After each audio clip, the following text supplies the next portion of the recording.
Hi there. My name is Lucas Weiss, and I am the host of the Weesesports Quarantine Chronicles. For today's episode, the 40th, I'm interviewing Lorne Rubenstein.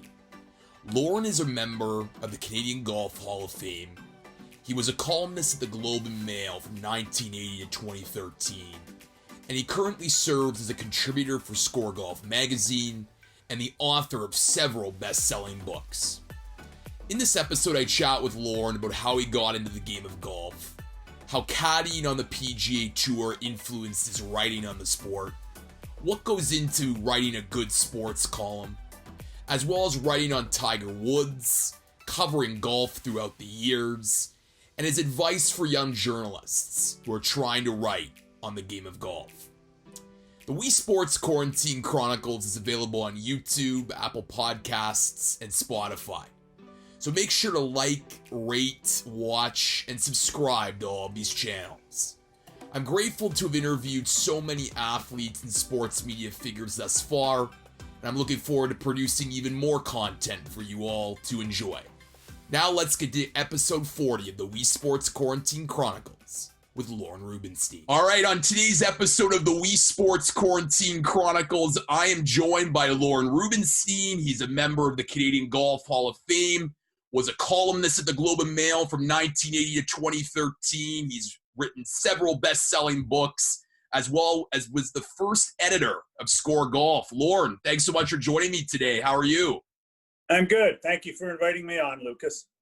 And Lorne, the first question I got to ask, because you've had such an accomplished career, did you ever think back when you were writing weekly columns back in 1980 that you would A, have as long of a career as you've had, and B, as accomplished? Well, it was really a matter of one thing leading to another. I never really thought too much in the way of long-term. Would it last? Would it not last? Writing is the kind of thing that once you get published once, it's easier to get published twice, and especially starting for national publications with the Globe and with Score magazine certainly helped a lot in terms of approaching magazines around the world and publishers to do books. So it really was kind of unplanned, you might say.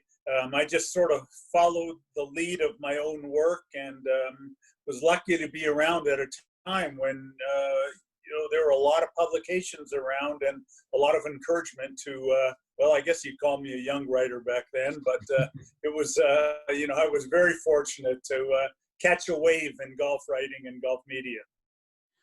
Well, it's certainly changed since you started, in the business. Obviously, newspapers and magazines back then were the dominant form, and now today it's, digital and websites and whatnot. But before we get into more of, your journalism career, everyone has a different way of getting into the industry. And I found when researching for this interview really interesting that you were a caddy on the PGA Tour. So I'm just curious what that experience was like and how that knowledge helped you and prepared you for being a golf writer. It was a tremendous asset, I think, for a number of reasons. One, it got me inside the pro game. I mean, I was a decent enough golfer back then when I was younger that I could play competitive amateur golf, play some tournaments. And so I always knew how rewarding the game could be at a fairly competitive level, but also how punishing it could be.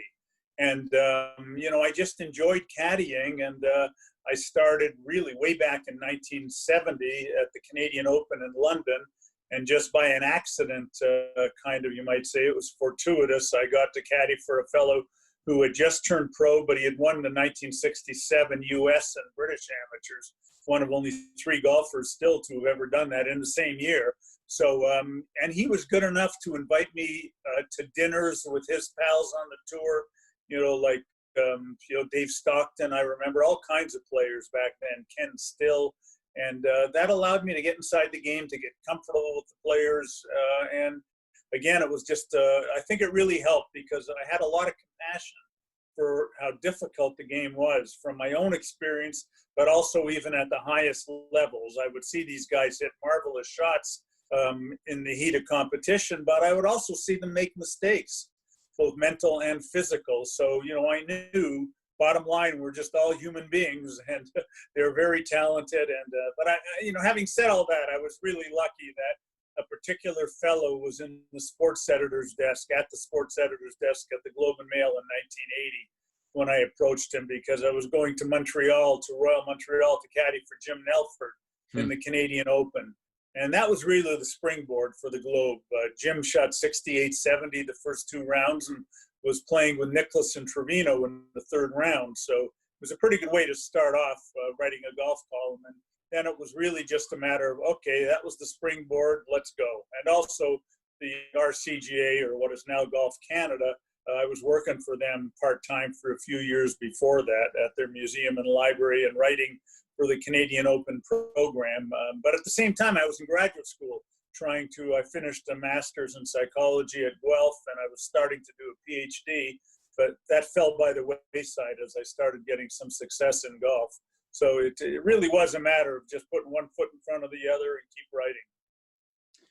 Well, it's very interesting because I think a lot of times, writers and, journalists, they get assigned to a beat and, they may, have watched the sport before and know something about it. But the fact that, like you said, the highs and lows of golfers, the mindset of golfers, what they face when, whether they're on a hot streak or they're maybe struggling.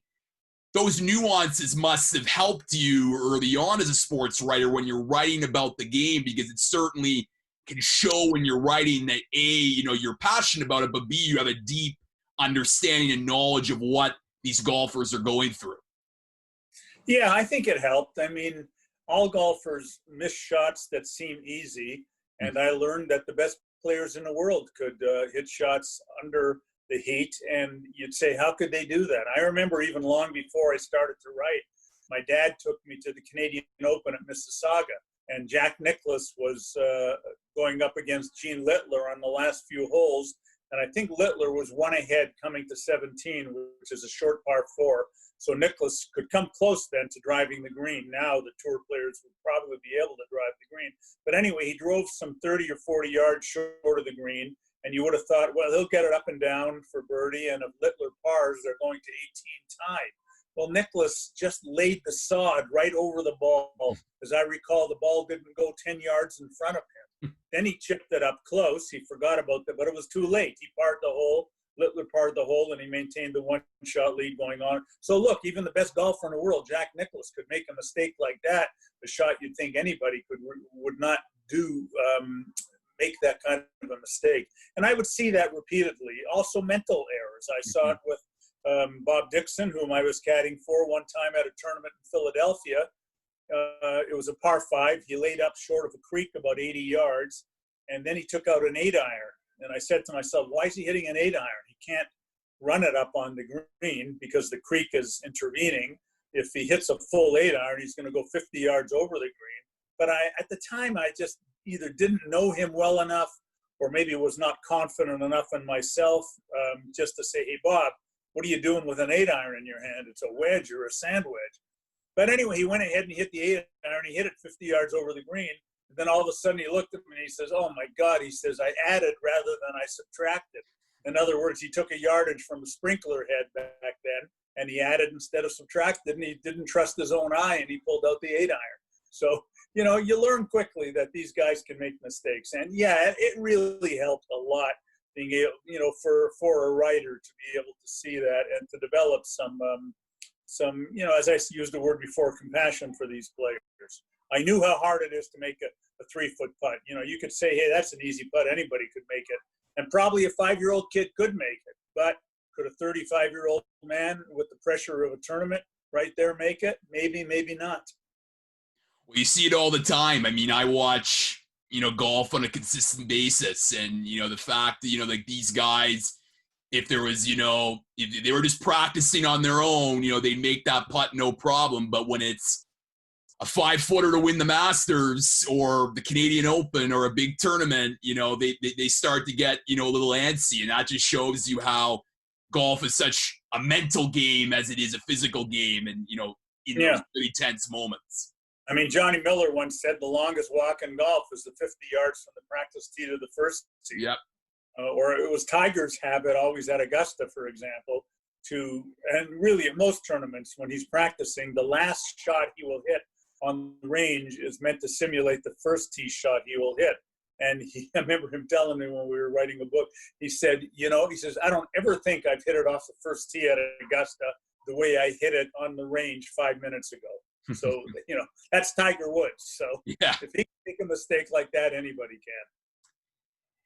And Lorne, I mean, this is more of a technical question, but, for you as a columnist, back, writing a column in 1980, and a lot of my listeners, are young writers and journalists, and they've been exposed to, recaps or features or, deep dives on trends. But I find the columns are sometimes, they're easier to think about, like the concept, but sometimes harder to practice and to write a really good column. What do you think are the components to make a successful column, particularly in writing about golf as you did for many years? Well, I think obviously you really have to know your subject, know the ins and outs of the subject. And if all of a sudden I was going to cover a sport I wasn't that familiar with, and I played all sports as a kid. I mean, my dad played a little pro football for the Blue Bombers, Winnipeg, back in the day, and he was really into sports. And, I knew plenty about sports, but I wouldn't have known nearly enough to go out and write a column about, even ice hockey, which I played, or certainly not basketball. I don't know. Michael Grange knows basketball so well, and he could write rings around me if he were writing basketball. But I knew golf, so I think you have to know your subject. And if you don't, and you're assigned to the beat for whatever reason, it would be really important to read as much as you can about it, to go ahead and talk to people who are into the sport even before you start writing about it. Write experimental columns, try to understand what the nuances are, what makes something difficult, or what might make it so interesting to people. And as far as golf goes, I'm always telling younger writers, if possible, get out on the golf course. I know that it's not as easy now, but as a columnist, I could do that. I could just pick my subject and go write about whatever happens to me. I wasn't doing reporting. I have great admiration for reporters. I mean, they do it in my world. Guys like Bob Green back then and Doug Ferguson now, they're terrific at what they do, writing and reporting the news. For me, I was a columnist, and I could pick the subject, go out, and it would change depending on what I saw on the golf course. I might overhear a conversation while following a player and think, hey, that's pretty interesting. Then I'll start talking to that person. Well, you're not going to find that in the press room. So you've really got out there on the field to play, if you can, if you're fortunate enough to be able to do that. And, if you have to stay in the press room, that's one thing. But I would say if you can get out on the field to play, then go ahead and do that, because that's really where the stories are, the old boots on the ground kind of idea. So that would be, and the other thing I would say to younger writers is to over-research. Let's say you're looking for the money quote, as they call it, or whatever, or the real top anecdote that will illustrate whatever you're trying to illustrate. Well, if you have 20 quotes or 20 anecdotes, chances are you're going to pick the one or two out that are really appropriate and make the point in a real strong way than if you only had 2 or 3 quotes. You just had to pick what you could get, really. And the other thing I would say is get off the internet. I use the internet plenty, and I certainly did in the last 10 or 15 years, but that's not where everything is. You can't assume that all of the research you need to do is on the internet. Not all books have been, put online. Not all resources have been put online. Not all conversations or transcripts are online. And you got to get out and just see what's out there, really. So it can be a tremendous asset. I use it every day, obviously. But it's much better to understand that there's much more to research than just looking online. So those would be some of the things I'd say. Yeah, and a lot to unpack, and a lot of really great advice there. I think your point about getting out on the golf course is so crucial, because if any of my listeners have covered a golf tournament before, you have this big media center, but getting that inside the ropes access is vital, I feel, because while anyone can watch on a TV monitor what's going on, you follow and walk with, a particular subject or a player, you really can see, the ins and outs of their round and what they're feeling, what they're trying to do on the golf course in, whether it's a tournament or whatnot, move up the leaderboard or hold on to a lead.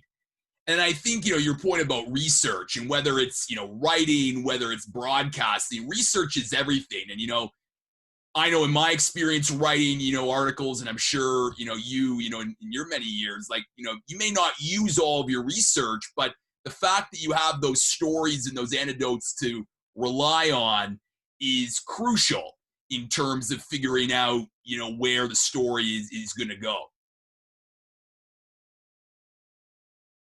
Yeah, I mean, you got to get out there. I mean, I love that part of my job. That's why I love being a columnist and writing from, the shorter columns, 700 words, 800 words, to writing feature articles, to writing books. I love the research. I'm doing a book right now. It's a centennial book for a golf club in Toronto. And, I'm still enjoying the research. I think if I stopped enjoying the research and just finding out things, then it would be really time to pack it in. So I think that's a big part of it. Talking to people, making phone calls, interviewing them, doing Zoom calls, whatever you have to do today. And it's more difficult now. I understand it.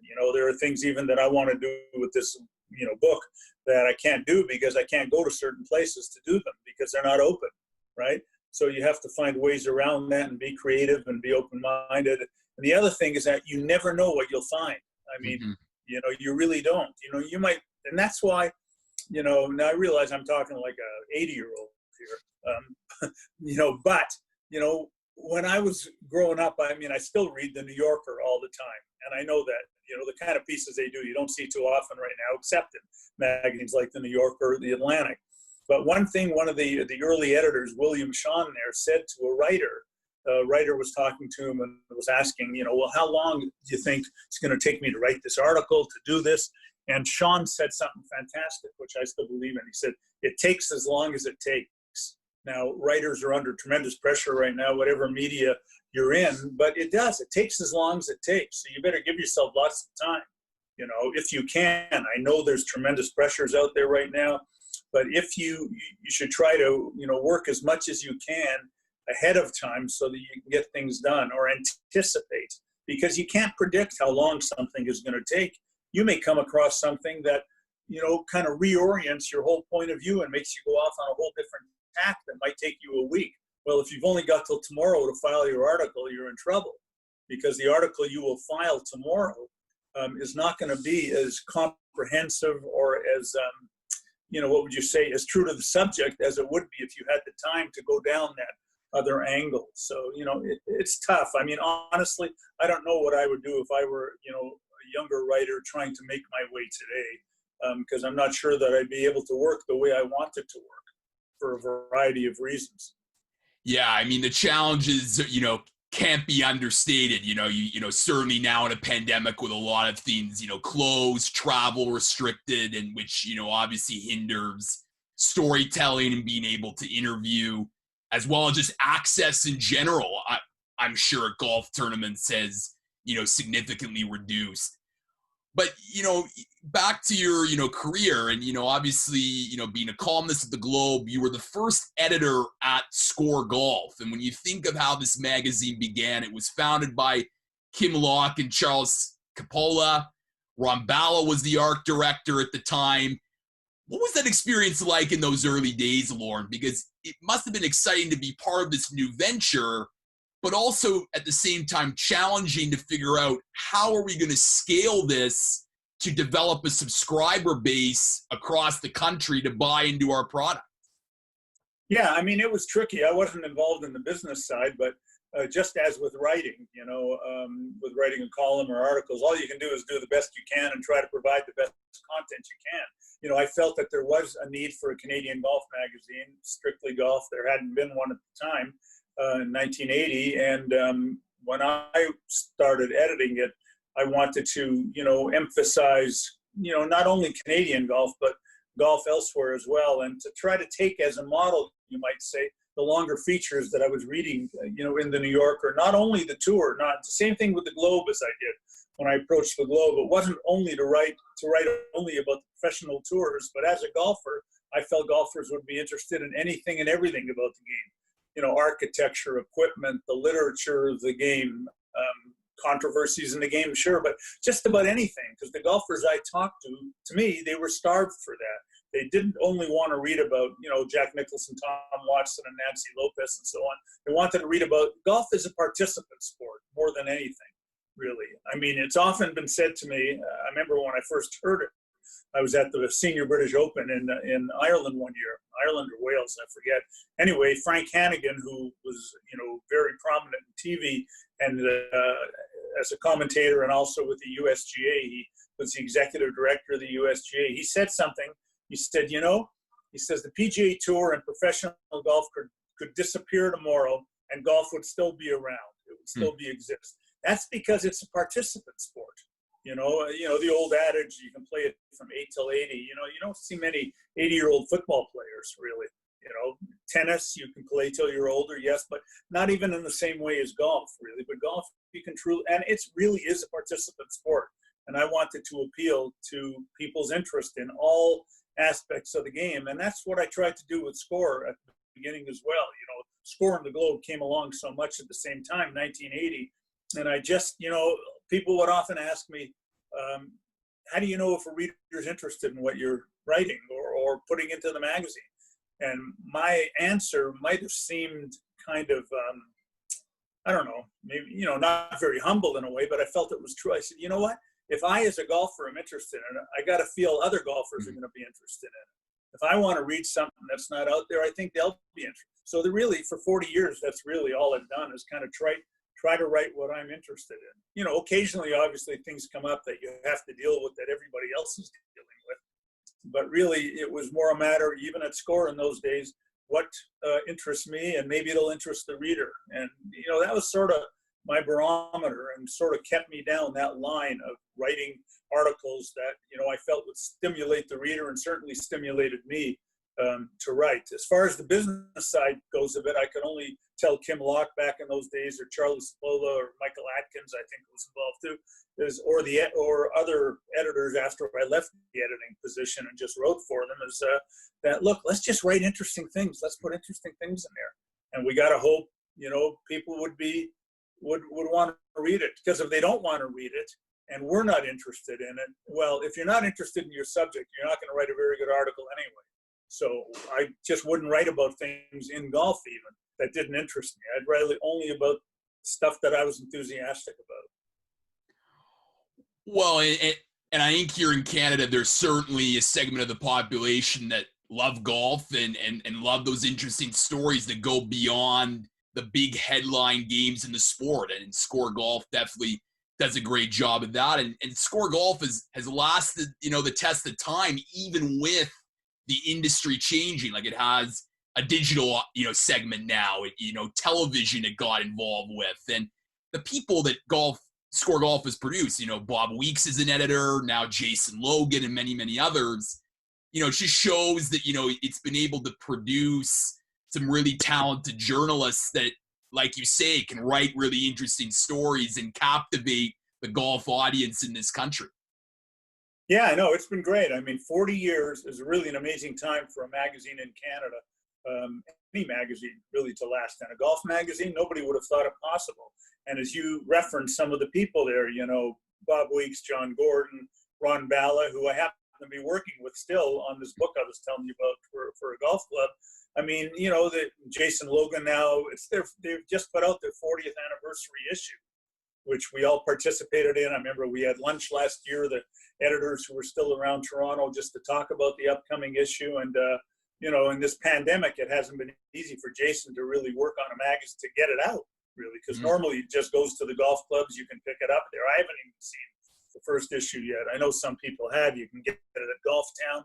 But, I know that when I look at it, because I know some of the subjects that I participated in, it won't have veered that much from the original mandate. Now, the respective editors, they all put their own spin on it, which is great, but we all had a deep feeling for the game in Canada, a deep feeling for writing and for wanting to produce something that we were proud of. So for that magazine, the last 40 years, and particularly in this environment, it really says something about Kim right now, about Kim Locke's commitment to it and keeping it going. And, everybody has really cared about that magazine. And I think it's been if you looked at all 40 years of the issues, it would be a real chronicle of the Canadian game when you think about it, about all the things that have happened in 40 years. So, yeah, I mean, I think it's, I don't know, a lot of magazines have gone by the wayside. Well, Score is still there, which is pretty impressive to me in this environment. And Lorne, I mean, in your career, you've had the opportunity to cover a lot of, golf's biggest events, major championships, Canadian Opens. And, unlike, let's say, covering a hockey game or a basketball game, golf tournaments are, week-long events. And I'm just curious for you, I mean, what your process as a writer was, during those weeks. Like, did you write a column every day? Were you, focusing on a particular subject? Obviously, the Canadian Open, the Canadians are the top subjects. But what was your process, given that you have a whole week, to cover this one singular event? Well, as I say, sometimes there were things that you obviously had to write about. Let's say it was 2013, my last year at the Globe, and it was the 10th anniversary of Mike Weir's win in 2003, and I was there for that one. So, publishers always like anniversary type stories. So it's the 10th anniversary. So obviously the first story was going to be a big piece about Mike Weir, which I worked on even before I got down there, and I spent time with Mike at the Honda Classic in Florida earlier that year, about a month before in March, and we talked about that. So that was going to be a piece. And then it was a matter of just, seeing how things unfolded. Not being a reporter, I didn't really have to write about how, unless Mike took the lead or was really doing something, how he was doing that week. Canadian writers, other Canadian writers who were reporting on the tournament did have to do that, meet Mike after the round. But I could get out on the golf course and see what else was going on. And honestly, Lucas, I didn't necessarily always have something in mind even when the day began. I would just see what unfolded, and that allowed me to kind of put my own interests forward. And there may have been times when editors at the Globe or whoever I was writing for as well were saying, what's he doing writing about that? Everybody else has been writing about this one main storyline of the day. But for me, that was the advantage of being out there. I loved following Seve Ballesteros, for example. He was one of my favorite, just because of his creativity out on the golf course, and his humanity, his spirit.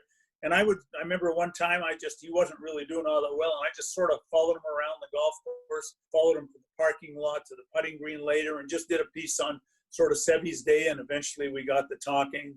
Or when David Duval was in trouble, I remember being at Riviera in Los Angeles, following him around for 9 holes, the back 9, which was his front 9. And he didn't do very well, but he saw me out there, and he was willing to talk to me. A lot of the times the players, particularly not in a big crowd, they'll see the writer out there, and they'll say, hey, this guy or this woman put in the time to come out and watch me. I'll talk to them if they want me to. I remember that particular time, Duval double bogeyed the last hole. And another writer, he was having his problems. His career was, kind of tailing off. And this particular writer and we followed Duval up the hill at Riviera Country Club in LA and tried to talk to him. And he hadn't seen that writer out there at all. And the fellow said to Duval, David, you're having a lot of problems. I mean, you just double bogeyed the last hole. What do you think's going on with your game? And Duval, who was very direct, said to the guy, said to the writer, who was a good writer, but he just didn't take the time to go out there. He said, how many shots did you see me hit out there? He said, no, I wasn't out there. I just saw you play the last hole. And David said, well, if you would have taken the time to watch him play a little bit, you would have seen I hit a lot of good shots. I didn't play the last hole well. It's true. Then he turned to me and he said, hey, Lorne, how you doing? And we chatted because he saw me out there. So you have to establish your credibility with the players, and one way to do it is being out there. But again, as a columnist, man, I'd say 80% of the time I get up in the morning and I really didn't know what I was going to write about. And sometimes it might have changed in the last 10 minutes. I remember my record for writing a column once was at the Canadian Open. I had the column all written. I forget what it was. It was at Glen Abbey a long time ago. And something switched. Something changed quite dramatically. And I thought, you know what? This is one time I better write about this thing that just happened. I had almost no time to write it and get it in. So I happened to look at my watch. People carried watches in those days. And I wrote and filed the column in 7 minutes. I remember that. Wow. Because, you know, I had no choice. I had to deal with this subject. And that can be fun too, writing on a real tight deadline. And, you know, I enjoyed that from time to time.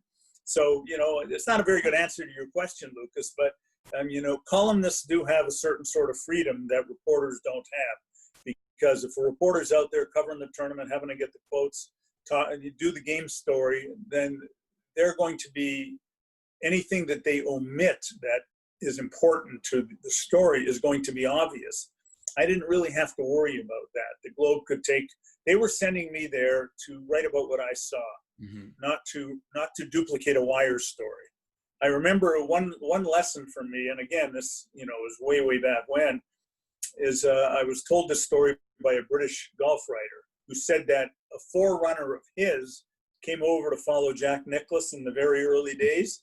And then Nicklaus, they were just getting into the quote mentality where, you know, an article wasn't complete unless you quoted a player. In other words, you weren't writing about what, you know, you saw or your view was as a columnist, you were writing about what the player said and thought, which has value. I realize that. But in this case, the guy sent the article, transmitted it somehow back to the paper in Britain. And the sports editor said to him, got on the phone, said to him, young man, I sent you over there to cover this tournament and to follow Jack Nicklaus and spent all this money to send you there to tell me what you think, not what Jack Nicklaus thinks. So I kind of have always taken that really. Not that, you know, my opinion is more important than what Jack Nicklaus thinks, but once you get into just getting canned quotes and whatever, and you can almost predict what the player is going to say, you know, it's much better if you just go out there and come up with your own point of view as a columnist again, not as a reporter. You know, I don't think I would have had a successful career as a reporter. I just wouldn't have been good at it. Well, I think you make a really good point about not duplicating the story wire, because I think that there's, you know, so often, you know, especially in this digital age, many, you know, writers are so focused on traffic and clicks on your articles. They're going to write about a golfer that, you know, generates a lot of, you know, traffic just because of their popularity. But you're someone that goes out there to chase the story, and it may not be a story that anyone else has. And I think that just speaks to you as a columnist and a writer, that you're willing to do that, because look, I mean, you're at a golf tournament, you know, take advantage of the property out there to find that little nugget that turns into a really good story that no one else has. Yeah, I'm in the kind of environment today that does emphasize clicks, and, you know, most publications will say they don't, but then they're always citing their social media statistics, how many likes they got and so on and so forth. You know, I don't think I'd be, if I went to a sports editor today and with the idea of the column that I approached Cease Jennings, the sports editor at the Globe in 1980 that I had with that idea, I'd be laughed out of the building. I really would be. You know, I mean, you could, in Mike Weir's heyday, you could write a column of Mike Weir every day, right? And you'd get more so-called clicks than if you wrote a story that was more pertinent to, you know, maybe what you thought would interest readers, really, because they will click on it. People who don't follow the sport will always click on the so-called big names, right?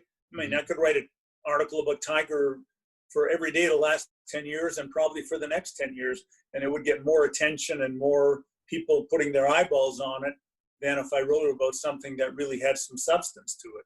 Obviously, there are a lot of times Tiger is the story and you have to write about him. And when he comes back to play, whenever that is, in 2 or 3 weeks, you know, he'll get all the attention, and deservedly so, because of what he's done and who he is, really. But, you know, just to write about him every day because you want to get eyeballs, I don't think that's a legitimate enough reason to write about him or to write about anything, really. So, yeah, social media does drive a lot, really, and there are a lot of young people today, you know, it's really an asset to them and a boon to them. You know, I probably spend too much time on social media. I'm not on Instagram or Facebook. But I am on Twitter, and I probably do spend a bit too much time there. And a lot of times I'll take Twitter breaks for 2 or 3 weeks saying, what am I doing? 2 hours have just passed, and you go down these rabbit holes. And you can find out things for sure. But for me, and it's partly my age and when I grew up, the real joy is in sitting down, reading widely, researching, and then trying to write, whatever it is I'm going to write. So, it's just a different world now, that's all. But content is still king. I think, good content is going to get readers. At least you hope it will.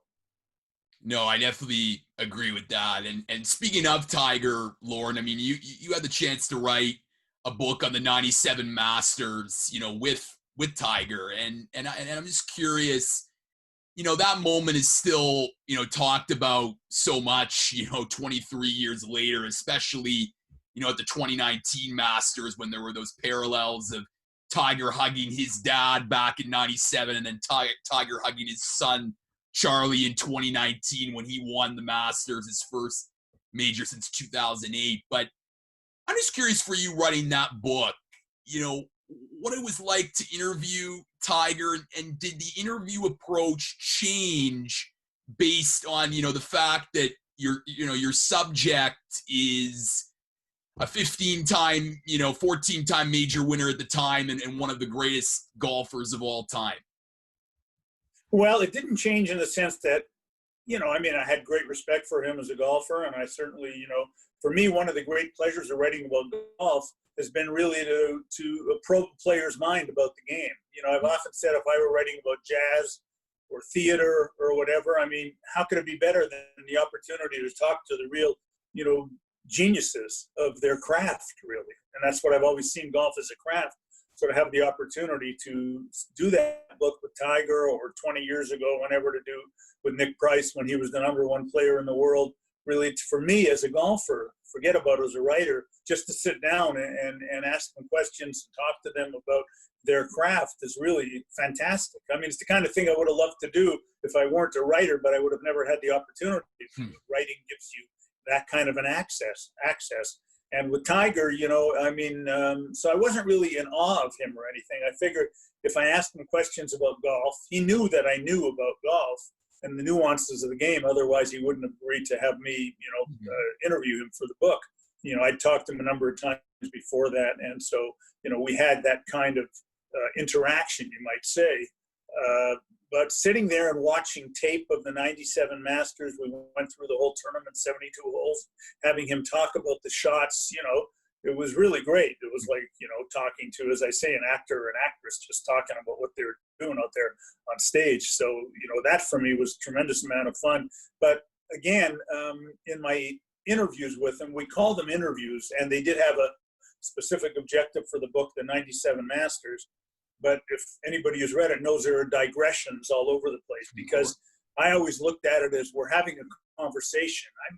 Each session I had a few questions I wanted to and needed to ask them, because they would have been conspicuous by their absence if I didn't ask them about them for the 97 Masters, particular things that happened that week. But at the same time, I had to be open enough, and I told him that, look, let's just let this go wherever it's going to go. It's a conversation more than an interview. So we'd sit there for hours, and one thing would lead to the other, and we would just talk. And then later on, as I said before, I probably had way more than I needed, but I wouldn't have gotten what I needed without, if this makes sense, without having way more than I needed. Because you go off on these side journeys, and then you come back, and so on and so forth. And that's really the way it worked out, really. It was more a conversation than a specific interview. I've done interviews where obviously you got 10 questions, and that's all you're going to ask them, and you tape record it, and you put it down like that. But that's not the way this worked at all. It was really, ideally, it would have been tremendous to be out on the range with him and doing the book with him and talking to him, but he was still hurt, so he couldn't hit balls.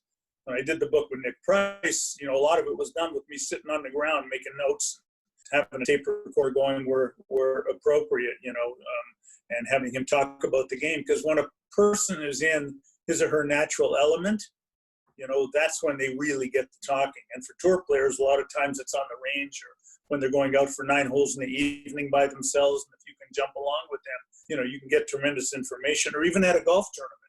I could never get on the ice with Wayne Gretzky if I were, writing hockey or Bobby Orr back when I was a kid. But I can get out in the golf course, with Mike Weir or Sevy or, Brooke Henderson or Annika or whoever it might be, Laurie Kane, and things come up. You might be quiet for 3 holes, and then all of a sudden something will come up in a practice round, and then you've got 20 minutes of notes from something that would have never happened otherwise. And with Tiger, that's exactly how it worked. I ended up with reams of interviews and paper, and as you probably know, if you've done any of this, for every hour you do of an interview, it takes 4 hours to transcribe it. So transcriptions can be long when the interviews are long in length. I definitely can relate. Yeah, it can be a very long but important process, no doubt. But you hear their voice too. They're different than just getting a transcript in the press room, because when their tone changed or their look changed, or they didn't want to talk about something, and you might come back to it later. So again, that's the time you put in, really. Transcripts of interviews in press rooms are valuable. The PGA Tour provides them all the time, but they'll never replace getting out on the golf course and talking to a player or being on the range, or, they just can't. And of course, this wasn't the first Tiger book to be written. There were books on Tiger that had been written before yours in 2017. So I'm just curious, Lorne, as an author, how do you make a book about Tiger still, new and relevant? Well, again, this book was, it wasn't my book about Tiger. It was by Tiger with me. And his rendering of the 97 Masters in his words. It was my job to bring him out, you might say, which is why we watched the video, and, why we had, I would be down in Florida or else back in Toronto having multiple phone calls with him and going over things and talking about them and clarifying them. You needed his voice, I felt. It came about because as he was approaching his 40th birthday in December 2015, I asked his people, Tiger, I'd like to do an interview with him for a non-golf publication and do it as a Q&A, because people were always thirsting to hear directly from Tiger, because he wouldn't say much in the press conferences. And so, it was hard really to get original material. But in this case, I felt, as he's approaching his 40th birthday, one of those landmark birthdays, he's been through a lot personally, on the course, off the course, maybe he'd be willing, I don't know. And they agreed to it, and he agreed to it. And that sort of, and that really went well, that Q&A. It was published as a Q&A with a short introduction that I wrote, and it quickly, went viral, as they say. I mean, I remember that morning when it came out, all of a sudden Golf Channel called me, and all kinds of, radio stations and podcasts wanted to talk about, about the book and how it came about and how it was working with him. And that fed directly into my doing the book with him, because I found him, I always thought, the guy's really, really smart, and it would be fun to talk to him just as a golfer. And that's the way it was with this book. So it wasn't difficult in getting him to talk, really. And we addressed other things as well, the digressions, growing up in California, issues he'd had, as a kid growing up in a community as a kind of, as he called himself, a Cablinasian, Caucasian, Asian,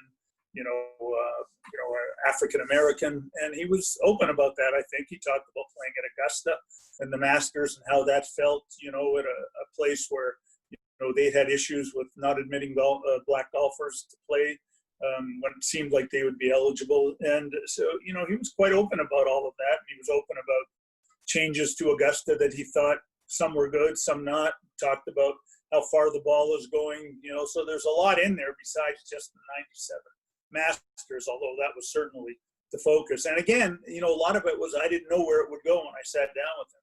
But as he got comfortable in talking about things, you take the person's lead. You don't push them, especially, you can't push Tiger. Hey, Tiger, we need to talk about this. Come on. Well, that's going to get nowhere. You got to really have an instinct, and you develop that only over the course of your career as to when it's time to ask this question that you've had in the back of your mind. It wouldn't have been, the right time to talk about his personal issues, just to sit down with him and talk about them the first minute when we started working on the book. But later on, it was appropriate. And that's what happens, not only with Tiger, but with everybody. And you mentioned how, you would have obviously liked to have interacted with Tiger on the course, but when you interviewed him, he was still hurt. And certainly was a question back then if he could ever come back to being, the Tiger that he once was. But I'm just curious, Lorne, if, given the time that you spent with Tiger during, those times where he was hurt, did you develop a more appreciation for Tiger's 2019 Masters win and that comeback story, given the amount of time that you spent with him for this book and saw him at a time where he was injured and there were questions if he could ever play professional golf again?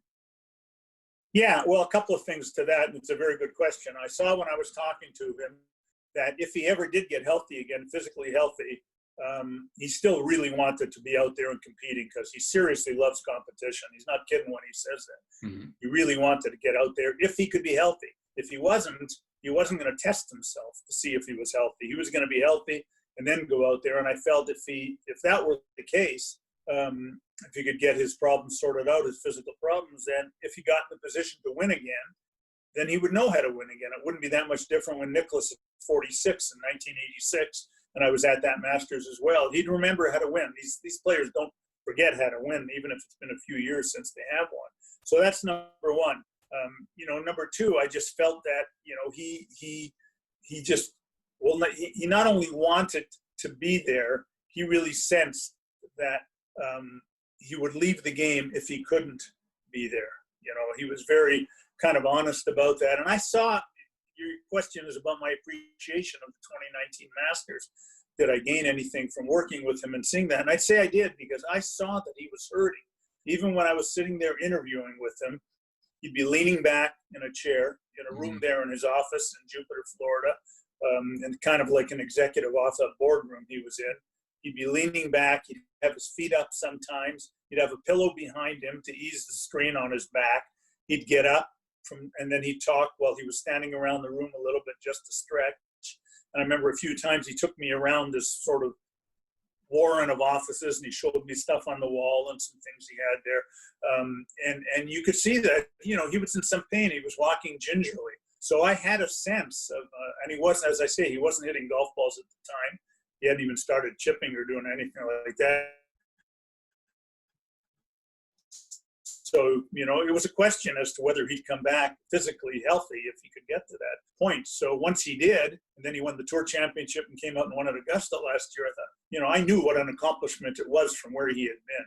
I mean, in some ways, anybody who saw him go down on his knees years ago would have known that as well. But just sitting there in a room, really, with him and doing something that wasn't strenuous at all, sitting and talking to somebody and seeing the pain he was in. So, I knew to come from that to winning, one of the 4 major championships, and to do it in a way when he was in a heated battle down those last 8 or 9 holes. And all of a sudden he grew from being whatever he is, 6'1". It's like, again, he was 10 feet tall, standing above everybody else. And he remembered how to win, just like Nicklaus in 86. Now it's, again, going to be fascinating to see in this crazy year right now with the pandemic, how he comes back and what that's going to look like. Who knows?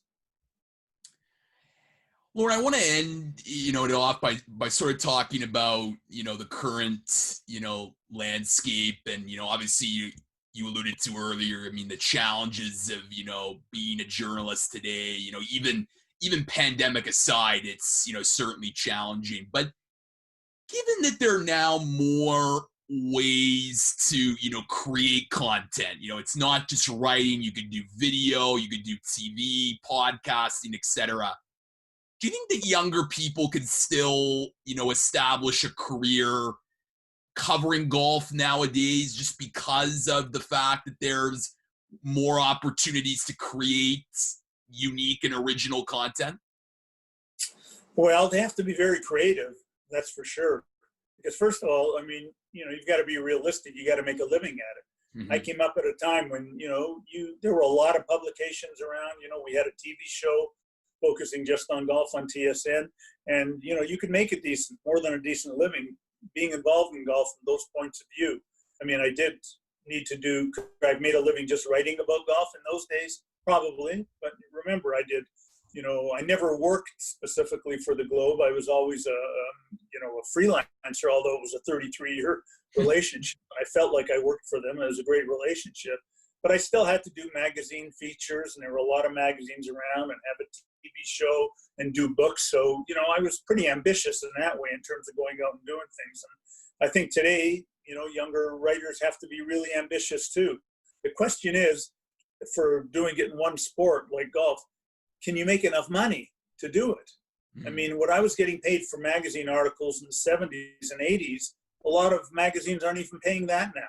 The top magazines are, but there's no Sports Illustrated anymore, really, to all intents and purposes. Golf Digest and Golf Magazine, they don't have many freelancers. Golf World doesn't exist anymore except digitally. I don't know what they pay digitally because I'm not writing for them, but I know when I did write magazine articles for them, they paid well, really. $1 a word was considered, decent back then. And nowadays, you're lucky to get $1 a word from a publication, really. A lot of them are paying, 20, and the websites, don't really pay that much. So I think it's difficult to make a living really right now. But I would never suggest to somebody that they can't do it. If you really love it and you're into it, and you can be creative with social media and post video, and you never know, you might catch on, find a sponsor, who knows, I think it's possible, but it's difficult. Let's say there were, I don't know, just for argument's sake, 100 writers in the mid-'80s making a full-time living from writing about golf.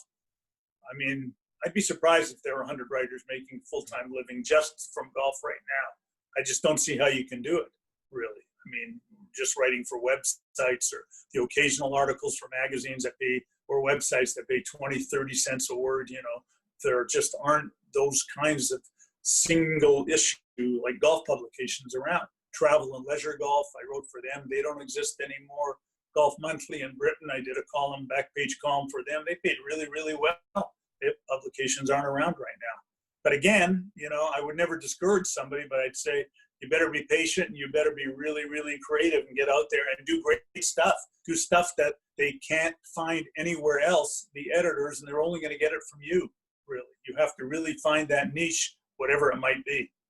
Yeah, and I think just, versatility these days, like I know like there's certainly, reporters, they may cover golf, but they may do other sports as well, just in order to make a living. But I think your point about being ambitious, like, willing to take on, different projects, be creative. But I think we're also living in a time where, golf fans, like it's exciting. And certainly here in Canada, with all the Canadian success, dating back, Mike Weir in 2003, the Masters, and Brooke Henderson winning the Canadian Open a couple years ago. Like there's a lot more Canadians in golf right now. So while it is challenging, there are certainly opportunities to find your niche and still write about, Canadians in golf.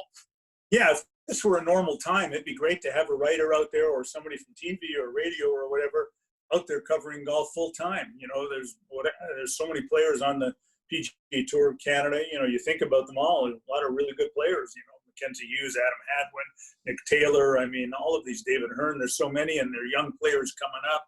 Brooke Henderson on the women's tour. There are a lot of other young ladies in American colleges doing well and coming up, probably going to be on the LPGA Tour. So it'd be wonderful if a publication or some other media outlet, took a chance and sent somebody out there full time. Really, as far as I know, Bob Weeks is the only one really covering golf full time for TSN. And John McCarthy at the Sun, the Toronto Sun, he's out there at a lot of tournaments too and does a really good job. But beyond them, sometimes you don't even see publications covering the majors, really, sending somebody to the U.S. Open or the British or the PGA or the Ryder Cup. But the opportunities are there, but the publication has to believe that there are readers there as well. It just comes down, it's bottom line, it just comes down to finances, I guess, where they want to put their resources. Lorne Rubenstein, he's a member of the Canadian Golf Hall of Fame, longtime columnist, journalist, author in golf, and one of the most accomplished Canadian golf journalists here in this country. Lorne, thank you so much for taking the time today to come on the Weesports Quarantine Chronicles. Thank you very much, Lucas, for inviting me. I enjoyed talking to you.